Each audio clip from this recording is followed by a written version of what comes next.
Otasansan rédíò and TV.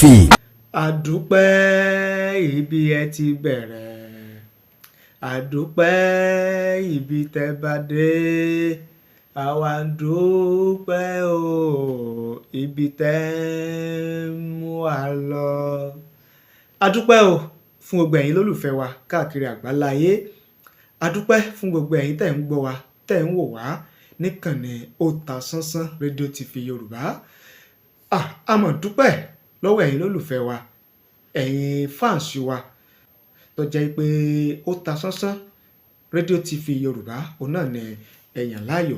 Adúpẹ́ o, àmọ̀rírì yín fún ìbáṣepọ̀, fún ìfẹ́ tẹ́ ní sí wa láti ìbẹ̀rẹ̀ ọdún 2023 January, February, March, April, May, June, July, August, September, October, November, December.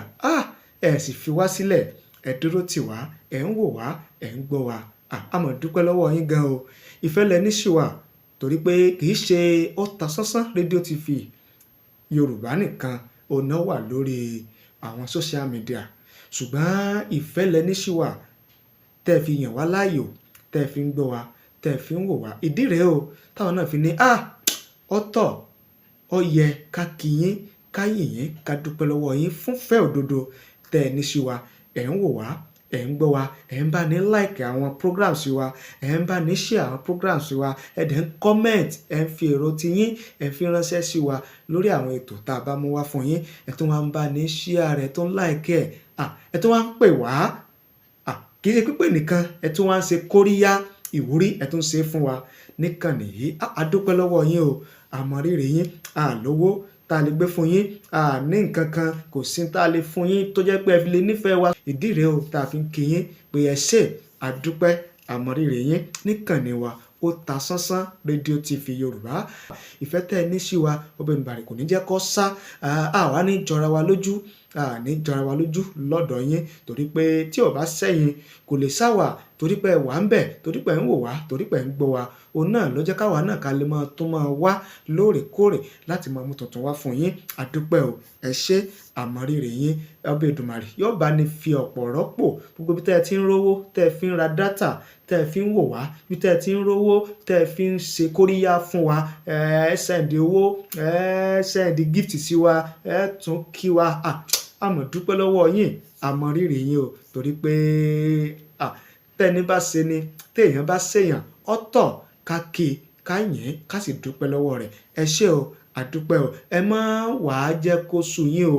A sì mọ̀ wípé kò ní sú yín, kò ní rẹ̀ yín. Bẹ́ẹ̀ ṣe dúró tì wá láti ìbẹ̀rẹ̀ ọdún yìí January títí dé December ọdún 2023. A tún wá ń rawọ́ ẹ̀bẹ̀ sí yín wípé ẹ túbọ̀ máa tẹ̀síwájú láti máa wò wá, láti máa gbọ́ wa, láti máa bá ní share àwọn programs wa, láti máa bá ní like àwọn programs wa, láti máa bá ní comment sí ìsàlẹ̀ àwọn programs, àwọn fídíò tí a bá mú wá fún yín kó lè máa jẹ́ bí ìwúrí, ká lè máa tẹ̀síwájú láti máa mú tuntun wá fún yín lórí ìkànnì yìí. Ẹ ṣé, àdúpẹ́ àmọ̀rírì yín. Kò wá tán síbẹ̀ o. A fẹ́ kẹ́ ẹ sọ bí tá a kù sí, a fẹ́ kẹ́ ẹ sọ bí tí ó yẹ kí a tún improve, kó yẹ ká tún ṣàtúnṣe sí. A fẹ́ kẹ́ ẹ sọ fún wa, ẹ jẹ́ ká mọ bí tá a kù sí, ẹ jẹ́ ká mọ tuntun tó tún yẹ ká mú wá lórí ìkànnì yìí tí a tún fi jọ mọ́ gbádùn ara wa síwájú àti síwájú sí. Ẹ bá ní sọ̀rọ̀, ẹ jẹ́ ká mọ bí tá a kù sí, ẹ jẹ́ ká mọ tó yẹ ká yọ kúrò, ẹ jẹ́ ká mọ tó yẹ ká fi kún, ẹ jẹ́ ká mọ léè tó yẹ ká tó máa tẹ̀síwájú lé lórí àwọn programs wa lórí ìkànnì Otasansan rédíò TV Yorùbá. Ẹ bá wa sọ̀rọ̀ láàyè comment, ẹ bá wa sọ̀rọ̀ ní orí WhatsApp number wa tí ẹ ń wò lójúmọ́-máwòrán yín yìí. Ẹ jẹ́ ká mọ ibi tá a kù sí. A sì ń ṣe ládẹ́hùn wípé Ọba Èdùmàrè yóò mú wa láti máa tẹ̀síwájú ká lè túbọ̀ máa mú tuntun wá fún yín lórí ìkànnì yìí. Ẹ ṣé o, àdúpẹ́ àmọ̀rírì yín. Ìbẹ̀rẹ̀ ọdún 2024 yóò dára fún wa o. Àárín ọdún 2024 yóò dára fún wa. Ìparí ọdún 2024 yóò sunwọ̀n, yóò sùn wá bọ̀ fowó, yóò sùn wá bọ̀ fọ́lá, yóò sùn wá bọ̀ fúnre gbogbo, àìkú àlàáfíà tí í ṣe baálẹ̀ ọrọ̀. A ṣé o, àdúpẹ́ àmọ̀rírì yín. Tá a bá ní ká máa dárúkọ orúkọ pọ̀ ilé oṣù, tá a bá wá rántí àwọn kan tá a bá rántí àwọn kan yóò dàbí nǹkan míì. Ìdí rèé o tá a fi sọ wípé a kí gbogbo yín ẹ ṣé àdúpẹ́ àmọ̀rírì yín níkànnì wa Otasansan rédíò TV Yorùbá. Àgbàládùúrà wípé ẹ ní dòkú àwa náà ò ní dòkú àní ṣàìsàn ẹ̀yin náà ò ní ṣàìsàn á túnbọ̀ máa gbádùn ara wa pẹ́ pẹ́ pẹ́ bí pẹpẹ ṣe pẹ́ o láṣẹ Èdùmàrè. Thank you, God bless you. Orúkọ tèmi ò yí padà o, Tajudeen olówó òkèrè lórúkọ tèmi. Ìnàjú ẹkùn ti bọ̀dẹ̀lẹ́rù ní gbogbo ìgbà.